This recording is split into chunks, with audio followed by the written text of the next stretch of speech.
नमस्कार दोस्तों, मैं भरत सिंह राजावत, आपका दोस्त, आपका भाई, आपका बेटा। ये लाइनें मैंने क्यों बोली, आपका दोस्त, आपका भाई, आपका बेटा? क्योंकि ये लाइनें मैं आजकल बहुत फेसबुक पे और पोस्टर्स पे, कुछ बैनर्स पे देख रहा हूँ। आजकल चल रहा है चुनाव का सीज़न। चुनाव में आजकल सारे लोग यही लिख रहे हैं, आपका दोस्त, आपका भाई, आपका बेटा। क्या आप अपने उस दोस्त और अपने भाई, उस बेटे से पूछेंगे कि जब कोरोना आया था तो क्या वो आपके पास मास्क लेकर आए थे? क्या वो आपके पास सैनिटाइजर लेकर के आए थे, या सिर्फ चुनाव में आए हैं? अगर नहीं आए थे तो आपको ज़रूरत है उनसे पूछने की। जैसा कि मैंने देखा अभी इन चुनाव के दिनों में, मैंने कुछ अपने आप से विचार विमर्श किया और मैंने क्या पाया कि इस दुनिया में नहीं कहूँगा, मैं इस भारत में कहूँगा, दुनिया तो नहीं कहूँगा, भारत में कहूँगा। भारत में सिर्फ दो लोग ही सच्चे और ईमानदार हैं। एक जो अपने देश की सेवा करता है, फौजी, और दूसरा जो पॉलिटिक्स करता है, जो राजनीति करता है, वो। सिर्फ दो ही लोग सच्चे हैं, दो ही लोग ईमानदार हैं, दो ही लोग अपने जॉब से प्यार करते हैं, अपने पैसे से प्यार करते हैं। सिर्फ दो लोग, एक फौजी और एक पॉलिटिशियन। क्यों? क्योंकि एक फौजी हमेशा ये चाहेगा कि उसका बेटा फौज ज्वाइन करे, और एक पॉलिटिशियन ये चाहेगा कि उसका बेटा हमेशा पॉलिटिक्स ज्वाइन करे। मेरी इस बात का बहुत बड़ा मतलब है, बस सोचना और पड़ेगा। और खासकर मैंने पॉलिटिशियन को यहाँ पे क्यों ऐड किया, क्योंकि मैं देख रहा हूँ मेरी जानकारी में एक लोग हैं जो पॉलिटिक्स में एक्टिव हैं। अभी उन्होंने हाल ही में क्या किया कि उनका बेटा 18+ हुआ है, तो उन्होंने अपने बेटे को कुर्ता पजामा सिलवा दिया और राजनीति में उतार दिया है। क्यों? क्योंकि उनको पता है कि जितनी मलाई इस राजनीति में काटी जा सकती है उतनी कहीं नहीं काटी जा सकती है। अरे अंकल जी, क्या आपको भरोसा नहीं है कि आपका बेटा इतना काबिल नहीं है कि कोई बिजनेस कर सके, कोई जॉब कर सके? अगर आपको ये पता है कि आपने नाकाबिल बेटा पैदा किया है, तो जरूरी है उस नाकाबिल बेटे को आप राजनीति में डालो। अगर आपको लगता है वास्तव में कि आपका बेटा काबिल है, तो उसको कोई बिजनेस कराइए, उसको कोई जॉब कराइए। जब कुछ दिन वो जॉब कर ले, कुछ दिन वो बिजनेस कर ले, कुछ जम जाए, कुछ मंज जाए, उसको मैच्योरिटी आ जाए, तब उसको राजनीति में लेके आइए। राजनीति करनी है, मैं विरोध नहीं कर रहा कि आपने अपने बेटे को राजनीति कैसे आते हैं। क्या आपके बेटे को पता है कि जीएसटी टैक्स स्लैब कितने प्रकार का है?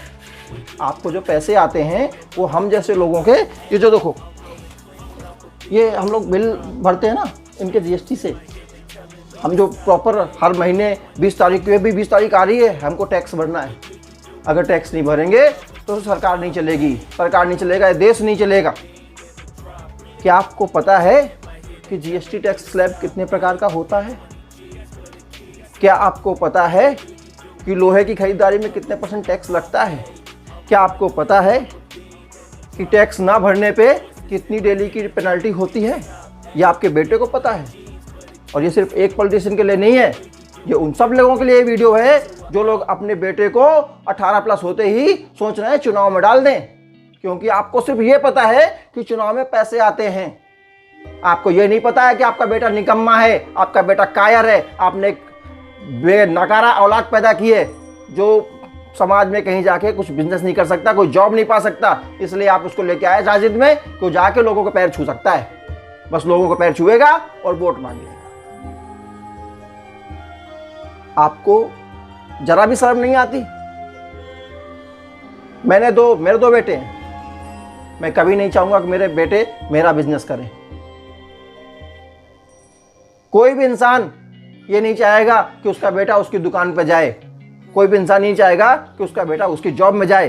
सिर्फ फौजी चाहता है। क्यों? क्योंकि फौजी पैर रगड़ रगड़ के उसको उतना देश से प्रेम हो जाता है कि उसको सिर्फ देश ही सब कुछ लगता है, इसलिए वो अपने बेटे को फौज में भेज सकता है। लेकिन पॉलिटिशियन अगर अपने बेटे को पॉलिटिक्स में लेकर के आ रहा है तो सिर्फ इस लालच में कि यहाँ मोटा पैसा कमाया जा सकता है। अगर आप सेवक हो, आप पॉलिटिक्स सेवा करने के लिए आए थे ना, तो आपको ये पता होना चाहिए कि सेवक होने में कितने पैसे आते हैं वहाँ पर प्रधानी में, ग्राम पंचायत चुनाव में कितने पैसे आते हैं जानते हैं आप अच्छी तरीके से। आप गाड़ी भी मेंटेन कर रहे हैं क्या? उस सैलरी से क्या आपकी गाड़ी मेंटेन हो जाएगी? नहीं हो पाएगी। ये वीडियो जो लोग देख रहे हैं, अच्छी बात है कि वो शराब के पैसे मिल रहे हैं उनको, शाम को मिठाई भी आ रही है, गुलाब जामुन भी आ रहे हैं, सब खा रहे हैं, अच्छी बात है, खाइए। लेकिन जिस दिन आप वोट डालने जाएं, उस दिन अपने आप से सोचें कि जिस इंसान ने आपको शराब पिलाई है, जिस इंसान ने आपको गुलाब जामुन खिलाए हैं, वो ये पैसे कहां से रिकवर करेगा। अगर आप चाहते हैं कि सिर्फ 1 महीने की दारू पी करके ही 5 साल दे सकते हैं, उसको दे दीजिए, क्योंकि सबसे बड़े गुनहगार ये पॉलिटिशियन नहीं है, आप पब्लिक हो जो इस वीडियो को देख रहे हो। सबसे बड़े गुनहगार आप लोग हो, क्योंकि आप लोगों को दारू पीनी है, आप लोगों को रसगुल्ले खाने हैं। मेरे पास भी ऑफर आया मेरे गांव से कि आ जाओ भैया, वोट डालने जरूर आना, आपकी गाड़ी का खर्चा दे देंगे आने जाने का। मुझे खर्चा नहीं चाहिए, मैं वोट डालने जरूर आऊँगा, वोट डाल के जाऊँगा। जिसके पास ऑलरेडी पैसे बहुत सारे हैं, पहले से ऑलरेडी उसने बिजनेस जमा रखा है, वो चोरी तो करेगा। जो राजनीति में आया चोरी तो करेगा, ईमानदार तो कोई है ही नहीं। जो ईमानदार होगा वो राजनीति में आएगा ही नहीं। वो चोरी तो करेगा, लेकिन वो कम करेगा। क्यों? क्योंकि उसके पास ऑलरेडी बिजनेस चल रहा है, उसके पास कमाई के साधन हैं। जिसके पास कुछ नहीं है वो तो डिपेंड ही उसी पे, उसको कमाना ही यहीं पे आगे। इसलिए बहुत सोच समझ के जब भी आप वोट देने जाएं, बहुत सोच समझ के जाएं कि आखिर विकास किससे होगा। तो आप सबसे निवेदन है कि सोच समझ के वोट इसलिए दें कि हम लोग बहुत मेहनत से बिजनेस करते हैं, तो उसका टैक्स भरते हैं, और उस टैक्स से जो पैसे जाते हैं वो आप लोगों के विकास के लिए जाते हैं। तो आप लोगों से मेरा हाथ जोड़ कर निवेदन है कि वोट देते समय ध्यान रखें कि वोट किसको देना चाहिए, शराब पिलाने वाले को या विकास कराने वाले को। जय हिंद।